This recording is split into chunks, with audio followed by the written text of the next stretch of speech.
वारुळवाडी निंबरी दरम्यानच्या रस्त्याला खड्डे मोठ्या प्रमाणात पडले असून सार्वजनिक बांधकाम विभागाला वारंवार सांगूनही खड्डे बुजवले जात नसल्यामुळे स्थानिक नागरिक आज आक्रमक झाले आणि त्यांनी वारुळवाडी या ठिकाणी रास्ता रोको केला। या रास्ता रोकोचे नेतृत्व राष्ट्रवादी काँग्रेसचे युवा नेते अतुल बेनके यांनी केले। लोकप्रतिनिधींचं या कामाकडे लक्ष नाही। जनता वाऱ्यावर आहे। कोणी कमिशन मागत असेल तर आम्ही वर्गणी काढून त्यांना पैसे देऊ, जनतेचे प्रश्न सुटायला हवेत, मार्गी लागायला हवेत, अशा प्रकारची कणखर भूमिका यावेळी अतुल बेनके यांनी व्यक्त केली। ब्युरो रिपोर्ट, विघ्नर टाइम्स। प्रत्येक ग्रामस्थांची मागणी, त्यांची तीव्रता, त्यांच्या मनातला रोष हा तुम्ही तिन्ही डिपार्टमेंटच्या लोकांनी ऐकलेला आहे। जर यदा कदाचित यांचं समाधान जर तुम्ही केलं नाही तर त्यांचे जे मुखातून वाक्य आले ते कृतीत आल्याशिवाय राहणार नाही। आणि त्यांनी जेव्हा एखादं उठाव करून काही करायचं जर ठरवलं तर त्याला मी एक पालकत्व म्हणून त्यांच्या पाठीशी भक्कमपणे उभा राहणार आहे। आणि हे करत असताना या सगळ्या तीव्रताला कायदा आणि सुव्यवस्था जर पुढे बिघडली तर याला जबाबदार मी काय यांनी सांगितले, पण लोकप्रतिनिधी नालायक आहेत, ते हरामखोर झाले आहेत, मस्तवाल झालेले आहेत, त्यांना धरणार नाही। डिपार्टमेंटचे 3 डिपार्टमेंटचे लोक आहेत, त्यांना धरणार आहेत हे तुम्ही तुमच्या वरिष्ठांना सांगा। आता आज आहे रविवार म्हणून तो गेला फोन बंद करून सुट्टीवर, पण आपल्याला काय रविवार नसतो, शनिवार नाही, काय नाही, आपल्याला रोज हेच भोगायचंय। आपण इथं राहणारे आहेत, ते अधिकारी येणार, काम करणार, ज्या पद्धतीने प्रयत्न करणार, शेवटी जे बघायचंय, जे करायचंय ते आपल्यालाच करायचं आहे। अनेकांच्या तीव्र भावना इथं ऐकल्या, खरंच मला नवल वाटलं। काय म्हटले ग्रामस्थ, अहो तालुक्यामध्ये जर काम करायचं असेल तर कमिशन द्यायला लागतंय। काल पिंपरी पेंढारला आमदारांनी एका ठेकेदाराला दम देऊन काम बंद करायला लावलं। का बंद करायला माहिती? तू हे काम मी भूमिपूजन केलं नाही, तू चालूच कसं केलं? त्या ठेकेदाराने सांगितलं मला वर्क ऑर्डर दिली शासनाने, जिल्हा परिषदचं काम आहे, स्थानिक जिल्हा परिषद सदस्यांनी ते काम चालू करावं म्हणून त्यांनी मला इंटिमेट केलं, त्यांनी भूमिपूजन नाही केलं। मग हे काम आम्ही एवढं चांगलं करत असताना ग्रामस्थांची जर तक्रार असेल तर निश्चित प्रकारे तुमचा बोलायचा अधिकार आहे, पण तुम्ही असं बोलायचं काही कारण नाही। तेवढे तुझ्याकडे बघून घेतो, कोण येतं, काय करतो, काही समस्या का नाही, त्याचे आईबाप त्यांनी काढले। आईबाप काढल्यावर मात्र तो शांत बसला नाही आणि तिथं ग्रामस्थांचा आणि लोकप्रतिनिधींचा संघर्ष झाला आणि ते लोकप्रतिनिधीतून पळ काढावं लागलं। आता ही जर भूमिका असेल आणि तिथले जे स्थानिक ग्रामस्थ आहेत, मी नाव सांगतो, सुधाकर कुठे नाव आहे, तो काय म्हणाला माहितीये का? त्यांनी असं सांगितलं की जर तुम्हाला कमिशनची गरज असेल, पेशंटला जाऊ दे, रस्ता करून द्या जरा, कोण सारखं पेशंट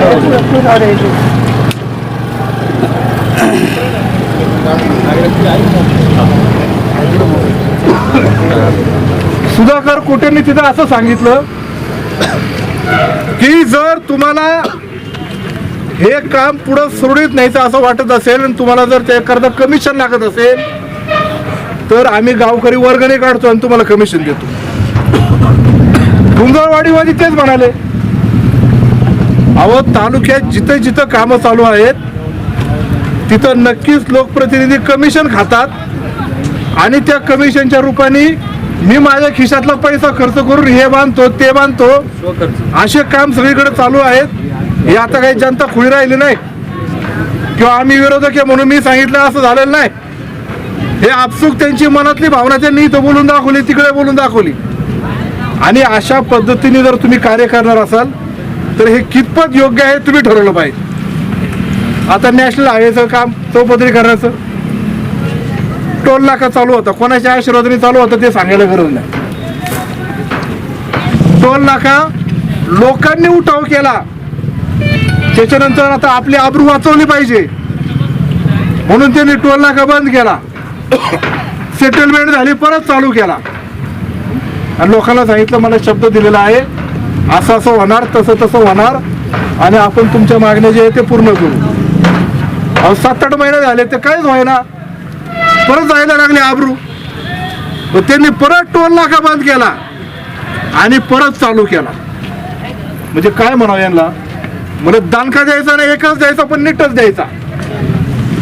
सगळ्या ग्रामस्थांनी मनावर घेतलं, सर्व लोक एकत्रित झाली आणि एकत्रित झाल्यानंतर टोल नाकावर असा ठोसा मारला तो अजून चालू झालेला नाही.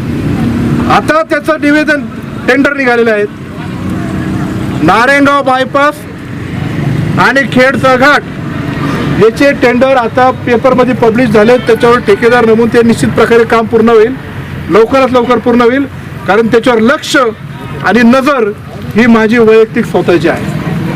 त्याच्यातून किती पैसे खाल्ले, कोणी काय मलिदा केला, टोल नाका यांनीच चालू करायचा, यांनीच रस्ता अडवायचा, यांनीच लोकांची वावा मिळवायची, यांनीच खायचं, इतका भयंकर आणि घाणेरडा प्रकार आहे हा लोकांपासून लपून राहिला नाही. ठेकेदार आणि प्रशासनाचे अधिकारी स्वतः वैतागले आणि त्यांनी लेखी निवेदन कलेक्टरकडे दिलं की स्थानिक लोकप्रतिनिधींच्या जाचामुळे अशा प्रकारे तो रस्ता थांबलेला आहे आणि यांनी वावा मिळवण्यासाठी पुढे आहेत. आता तीच गोष्ट परत या 5 किलोमीटरच्या बायपासची 22 कोटीचा निधी, शेजारची माती उकरायचे, 3-4 दिवसांनी परत 30 टाकायचे, लेवल करायचे आणि पुढे डांबरी करून 22 कोटीचा निधी कसा रस्ता झाला पाहिजे. उठाव केला, रस्त्याचं काम बंद केलं. रस्त्याचं काम बंद केल्यानंतर तो रस्ता दर्जेदार झालाच पाहिजे असे नारायणगावचे सरपंच, वारुवाडीचे सरपंच, सगळेच पक्षाचे लोक, सगळे व्यापारी मंडळी आणि स्थानिक गावकऱ्यांनी ते ठेकेदाराला अधिकाऱ्याला सांगितलं. तेव्हापासून ते काम जरा कुठं नीट व्हायला चालू आहे. आता हे सगळं होत असताना आपसुकच गुंजारवाडीच्या ग्रामस्थांना ते लक्षात आलं की एकदा अतुल बेनके उतरला की निश्चित तडीत येणार, म्हणून काल बैठक झाली गावात. झाली का नाही? मग गावात काय मी येऊन म्हणलं का रस्ता बंद करायचा? ग्रामस्थांनी ठरवलं, म्हणलं काय करायचं तुम्ही करा, मी तुमच्या पाठीशी आहे, पण याला नीट केल्याशिवाय राहणारच नाही. मग हा रस्ता जेव्हा आपण बंद केला, मावळ्यातले रस्ते खराब होत होते तो बंद केला, नंतर नीट चालू झाले. तर आमदारांनी काय सांगितलं माहिती, खबरदार जर रस्त्याचं काम यदा कदाचित जर कोण अडवत असेल तर त्यांच्यावर गुन्हा दाखल करून त्यांना जेलमध्ये डांबू. मी पण आव्हान देऊन सांगितलं, चला लोकांच्या हितासाठी आम्ही कुठल्याही पातळीवर उतरण्यास तयार आहे, गुन्हा दाखल करा, जेलमध्ये टाका, पण सर्वसामान्य ग्रामस्थांचा हा अधिकार आहे की एखादं काम जर नीट होत नसेल तर निश्चित प्रकारे ते वटण्यावर आणण्याचं काम कर्तव्य ते ग्रामस्थाचं आहे आणि त्याचा संभ्रम असेल, त्याच्या मनामधले जे प्रश्न असतील प्रशासन आणि लोकप्रतिनिधी ठेकेदारांनी ते निश्चित प्रकारे दूर केलेच पाहिजे. या भावनेतून आपण चांगुलपणाच्या माध्यमातून पुढे जात असताना या सगळ्या गोष्टी करत असताना हा गुंजारवाडीचा रस्त्याचा प्रश्न आहे. माझी प्रशासनाला विनंती आहे, आम्ही इथून उठणार नाहीये जोपर्यंत तुम्ही आम्हाला लेखी आश्वासन तुमच्या सक्षम अधिकाऱ्यांच्या मार्फत देणार नाही की आता रस्त्याचं काम लगेच चालू होणार नाही. हे मला माहित आहे, पण उद्यापासून या रस्त्याच्या खड्डे बुजवण्याचं काम हे उद्यापासूनच चालू झालं पाहिजे. कसं होत नाही ते मी पाहतो आणि कशा प्रकारे करायचं. तुमची जर अडचण असेल तर मी तुम्हाला सांगतो कशी करायची. ज्यांना फक्त लोकांना वेठी धरायचे आणि कशा पद्धतीने पुढं खाया भेटतील याच्या माध्यमातून या सगळ्यांची चांडव चौकटी निर्माण झालेली आहे. ते प्रशासन आहे, लोकप्रतिनिधी आहेत, ठेकेदार आहेत, यांचा मिळून हा धंदा आहे. काय धंदा आहे? राजकारणाचा यांचा धंदा आहे. लोकांना येतात, दशकिरेत भेटतात, त्यांची सहानुभूती मिळवतात. गुंजारवाडीला दशकिरेत आले, या भाऊच्या वाढदिवसाला आले, भाऊला म्हणले भाऊ तुला वाढदिवसाला गिफ्ट. सगळे म्हणले अरे काय गिफ्ट आहे? 2.5 कोटीचा रस्ता गुंजळवाडी सावरगाव पर्यंत भाऊ तुला की सरपंच अरे बोलो भाऊ अरे तुला तर लय मोठे घेऊन भेट अहो गुंजळवाडीला दशकरीला आले दशकरीला सांगितलं आता काम चालू सांगितलं का ना हो झालं का नाही त्याला किती दिवस झाले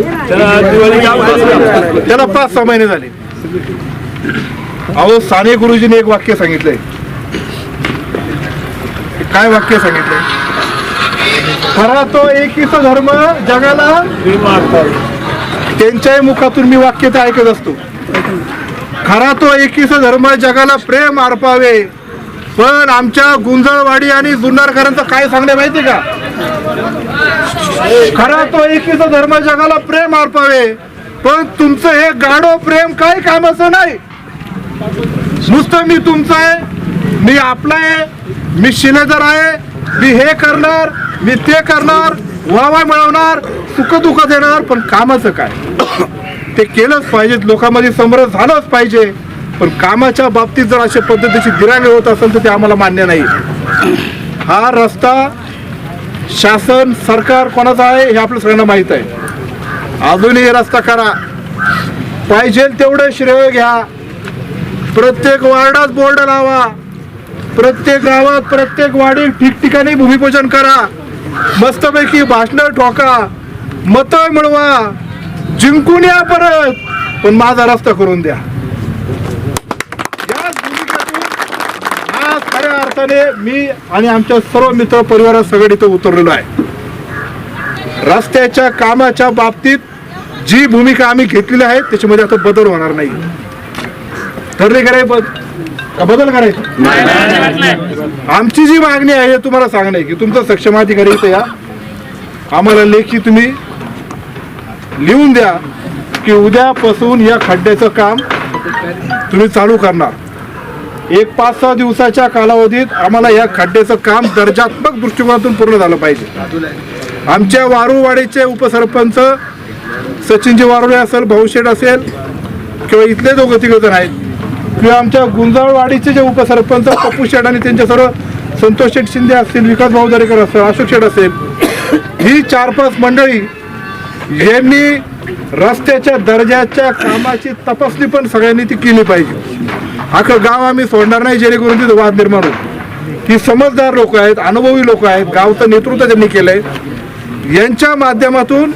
या 5 दिवसामधून या संपूर्ण रस्त्याचं खड्डे बुजवायचं काम हे पूर्ण करणार असं आम्हाला लेखी देऊन द्या तर आम्ही इथून उठणार आहे नाही तर जाणार नाही त्याचबरोबर पुढचा जो शासनाचा फंड म्हणतो 2 कोटी झाला तो नक्की आलाय का नाही आलाय नेमकी त्याची प्रक्रिया काय आहे तो किती दिवसात चालू होणार आहे त्याची आमच्यावर चर्चा करा ते लिहून द्या तरच आम्ही उठणार नाही तर उठणार नाही मान्य आहे का सगळ्यांना म्हणून अशा पद्धतीने ही लोक काही येडी नाहीत आज अनेक ठिकाणी लग्न सराई आज अनेक ठिकाणी काम आहे सगळ्यांना कार्यक्रम आहेत द्राक्षाचं सीझन चालू आहे पॅकिंग चालू आहे पाणी भरण्याचं काम चालू आहे एवढं सगळं सोडून एवढ्या तीव्रतेने तिथं आलेत याचं गांभीर्य प्रत्येकाने लक्षात घ्या आणि हे गांभीर्य जर तुम्ही लक्षात घेतलं नाही आणि जर त्याच्या बाबतीत तुम्ही जर पुढं ठोस कारवाई करणार नसाल तर 8 दिवसामध्ये